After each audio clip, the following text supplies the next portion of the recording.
আমি মহসিন সাহেবের একটি কথা আমি একটু প্রসঙ্গক্রমে তুলতে চাই। মহসিন সাহেব ওনার বক্তব্যে একটু আগে বলেছিলেন যে খুব সম্ভব বিদেশি কোনো জার্নালিস্টের সাথে বোধহয় কথা হচ্ছিল এবং তারা বলেছে আমার বক্তব্য বা আমাকে তারা পছন্দ করে না।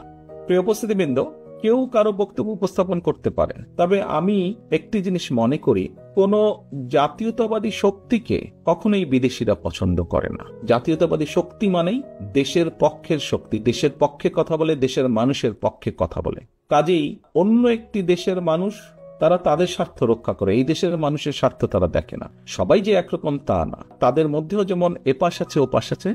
কাজে সামগ্রিকভাবে বলতে পারি জাতীয়তাবাদী শক্তিকে কখনোই বিদেশিরা পছন্দ করতে চায় না। এই বিষয়টি আমাদের মনে রাখতে হবে। যারা দেশের পক্ষে কথা বলে, যারা দেশের মানুষের পক্ষে কথা বলে, অধিকাংশ বিদেশিদের হয়তো তাদেরকে পছন্দ করার কোনো কারণ নেই। এই বিষয়টি আমাদেরকে মনে রাখতে হবে।